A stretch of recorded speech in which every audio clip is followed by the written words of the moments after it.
Halo, halo, assalamualaikum. Apa kabar anak-anak? Semoga dalam kondisi sehat walafiat ya. Kali ini Ibu akan membuat sebuah video pembelajaran. Seperti biasa, masih lanjutan yang kemarin dan masih untuk kelas 5 SD.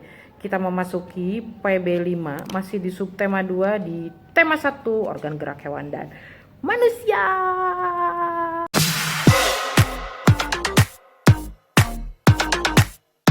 Ya, mari kita tidak perlu berlama-lama ya. Kita akan bahas. Kita memasuki halaman 104, yaitu di sini ada sebuah gambar Pak Bejo yang sedang mencangkul. Nih ada Pak Bejo lagi nyangkul.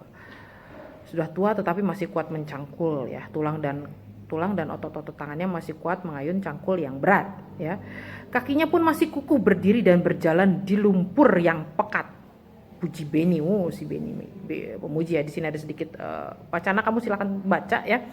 Lalu di sini ada di halaman 105 ada sedikit wacana rangkuman ya, sedikit materi tentang macam-macam otot manusia, dan sini juga ada pengetahuan tentang otot ya. Otot. Oke. Tahukah kamu apa itu otot? Otot adalah jaringan yang ada di dalam tubuh manusia, berupa alat gerak aktif yang menggerakkan tulang sehingga menyebabkan suatu organisme atau individu dapat bergerak. Otot bekerja dengan cara berkontraksi dan berelaksasi. Fungsi otot pada manusia: pertama, menjalankan dan melaksanakan kerja, contohnya berjalan, mengangkat, dan memegang. Yang kedua, menggerakkan jantung.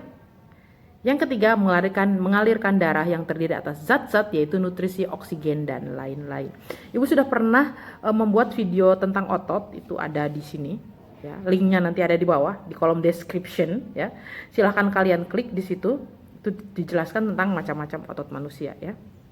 Dan juga pengetahuan tentang otot-otot ya. Macam-macam otot manusia yaitu satu, otot polos. Ya, otot polos adalah otot yang bekerja tanpa kesadaran kita, yang dipengaruhi oleh sistem saraf tak sadar atau saraf otonom ya. Otot polos dibentuk oleh sel-sel yang membentuk gelendong di mana kedua ujungnya runcing dan mempunyai satu inti sel. Ya. Nih otot polos ya. Waktu kontraksi antara 3 sampai 180 detik. Nah, ini bisa dibaca ya. Bentuk dari otot polos adalah gelendong, terletak pada organ dalam, memiliki satu inti sel yang berada di tengah. Pergerakan dari otot polos lambat dan mudah lelah, dipengaruhi oleh saraf otonom. Otot polos biasanya berada pada bagian usus, saluran peredaran darah, dan otot di saluran kemih. Dan tidak diperintah oleh otak atau tidak dipengaruhi oleh otak. Ya, itu untuk otot polos. Yang kedua adalah otot lurik. Otot lurik adalah otot yang menempel pada rangka tubuh manusia yang digunakan dalam pergerakan ya. Otot lurik adalah otot yang bekerja di bawah kesadaran ya. Otot lurik itu biasa disebut otot rangka ya. Lalu ciri-ciri otot lurik itu yaitu berbentuk silindris dengan garis gelap terang. Yang kedua, melekat pada rangka, bekerja secara sadar dengan perintah otak, cepat dan mudah lelah ya, karena kan bekerja ya kita ini otot lurik nih. Kita kalau gerak-gerak nih ya. Bentuk yang panjang dan memiliki banyak inti sel atau multisel, mempunyai pigmen myoglobin, inti sel yang berada di tepi. Itulah otot lurik. Yang ketiga yaitu otot jantung. Otot jantung adalah otot yang bekerja secara terus-menerus tanpa istirahat atau berhenti. Otot jantung merupakan perpaduan antara otot lurik dan otot polos. Karena adanya persamaan yang ada pada otot jantung, misalnya memiliki sisi gelap terang dan inti sel yang berada di tengah. Ya. Ciri-ciri otot jantung: yang pertama, otot jantung berbentuk silindris. Yang kedua, memiliki percabangan. Yang ketiga, otot jantung terletak pada jantung. Yang keempat, memiliki satu inti sel yang berada di tengah.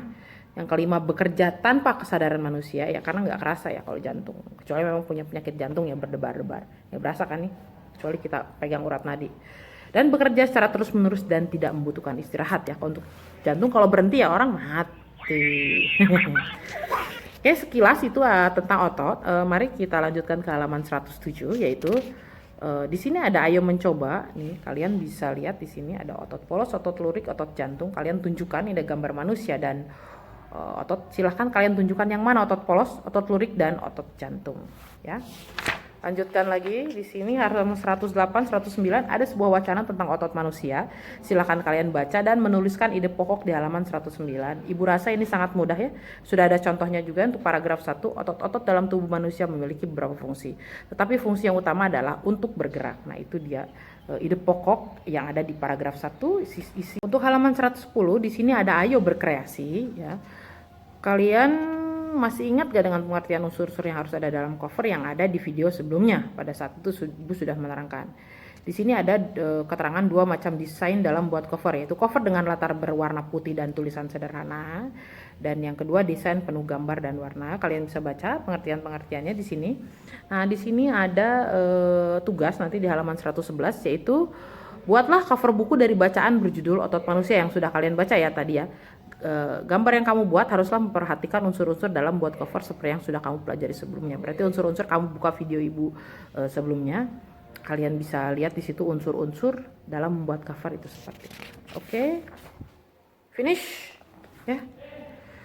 Cukup sekian pembelajaran hari ini dari Ibu ya. Semoga bermanfaat untuk kalian semua. Jika ada yang ingin tanyakan, silahkan kalian kunjungi Instagram Ibu di @miakur88.